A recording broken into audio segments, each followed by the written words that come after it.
All right, where was I? So let's store the front mudguard for the winter. Oh yeah, I wanted to say this was cracked already when I built this. And here's to all you recyclers, and this had its function just as well. Did not compromise it whatsoever. And here's a funny one. That's how you store that. Because that's how I built it. How did I make these holes? Guess. Guess. With a hole punch.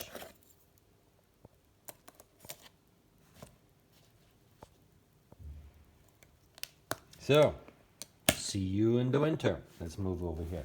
Lamp off, bottle cages off. Already bent this out. I'm gonna need to hammer that so it's completely straight. No, cut it off right there. And I'm gonna drill holes for extra weight saving.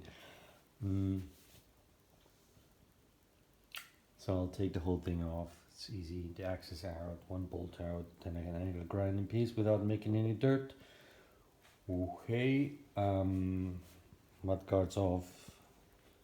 Okay, let's continue. If you want to watch, be my guest. It's not going to be very exciting for what's happening today, but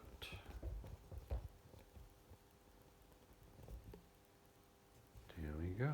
Something wrong with this tripod. My God, some cheap crap. Yeah, this was the best thing that I could find to buy in Malaysia at the time. So that's that. Gloves on, back wheel out.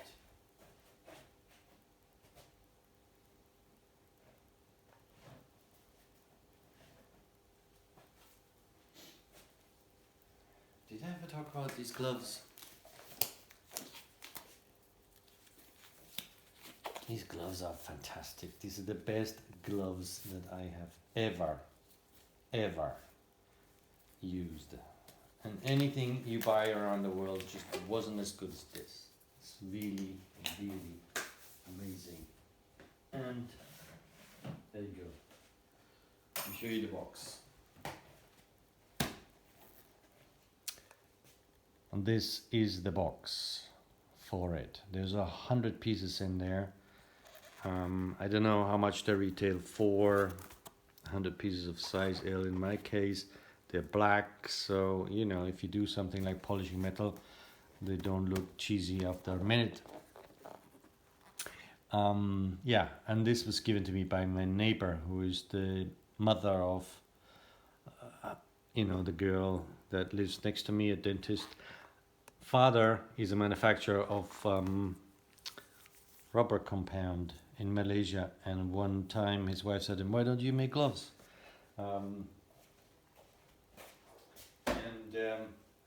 Currently I'm looking for someone to sell them across the globe. They're currently only available directly from the factory. This is samples, but these are absolutely brilliant. Give me a better glove that doesn't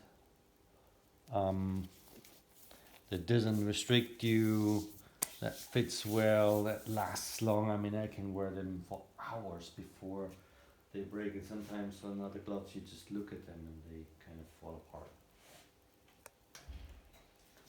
Have I shown you the modification on this QR here? I don't think so. I don't think I filmed making that. So let me show it to you.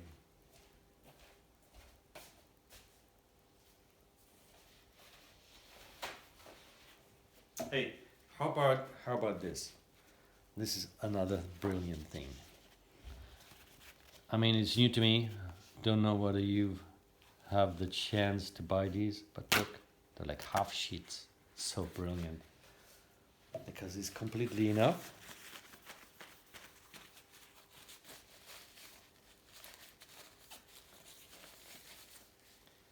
For one little job, at least the kind of jobs that I do. So let's get to the modification of this part.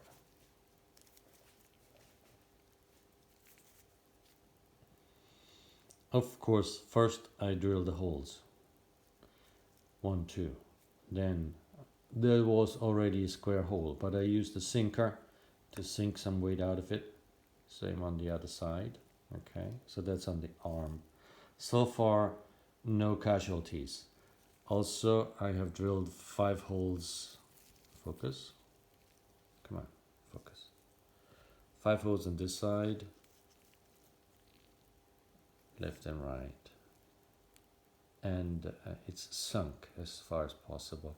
So this is where it reaches the end of its capacity, because you're going through, but there is obviously this thing here hinging, so you can't go any further. So that was that. Let's see how it lasts.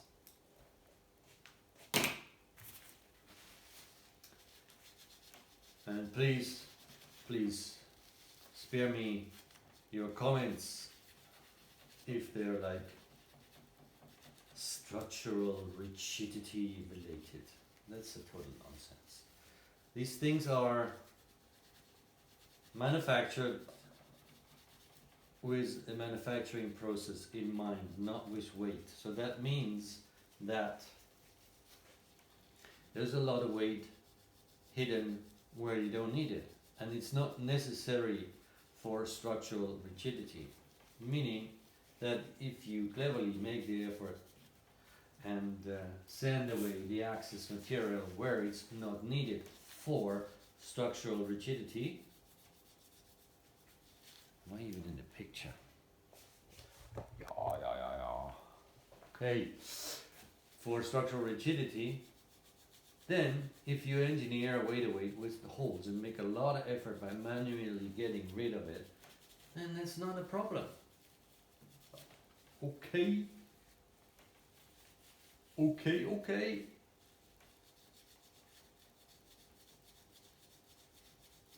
So all of you self-appointed safety engineers, think.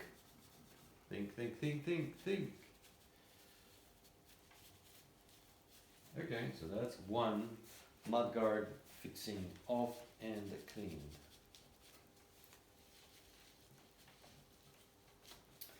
Take the wheel out so I can get to.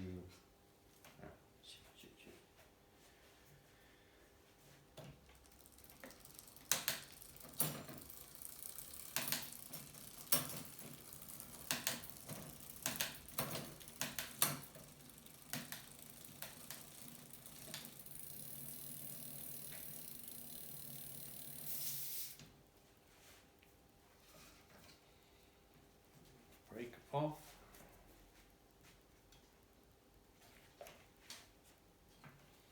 Which one's that? The other one. To loosen up the cable a bit. Keep forgetting that.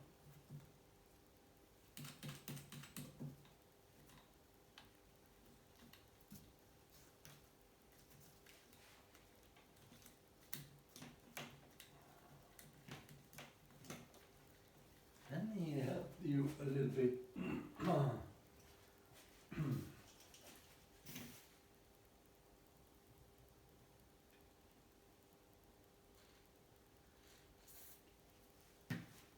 Should do it. Yep.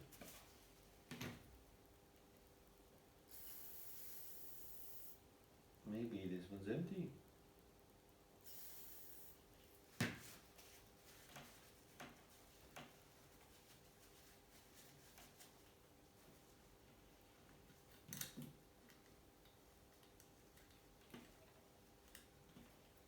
Why is this not moving?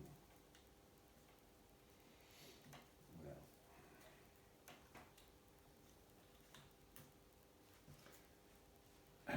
it's in now, and on the way out I will elaborate a little bit more on that.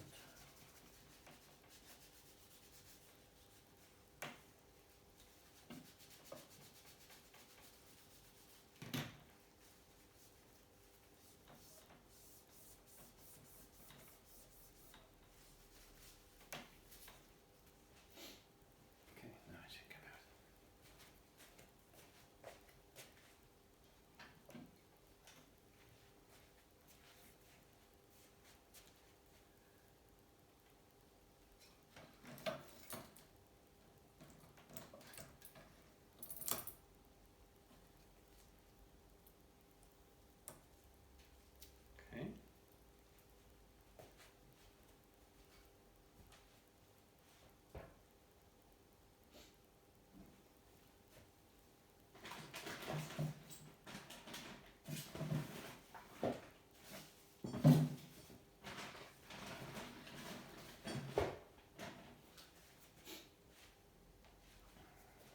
mudguard, the bolt, come out now.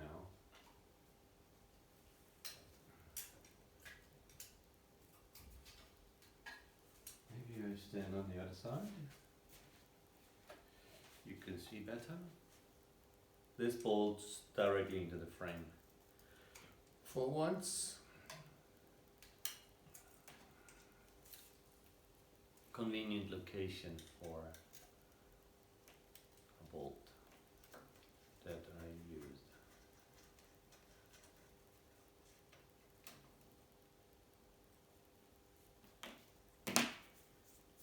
Ah, there's one more. Damn it. Okay. And same story here.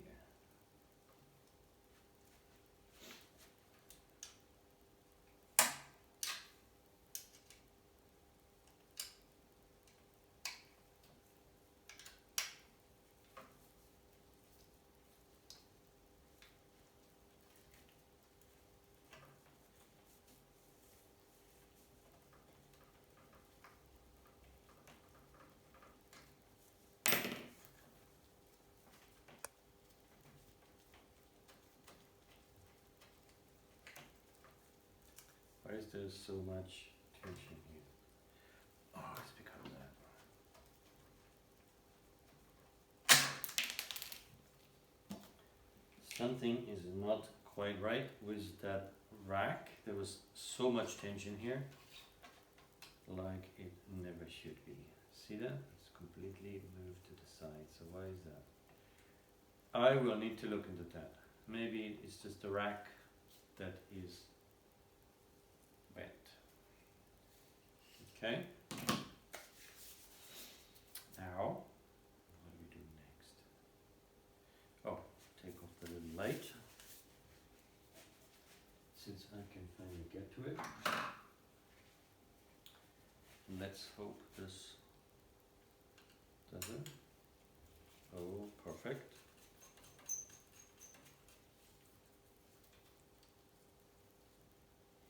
Okay. That is everything off that I wanted to take off. These bolts need to be shorter. Sorry, these bolts need to be shorter.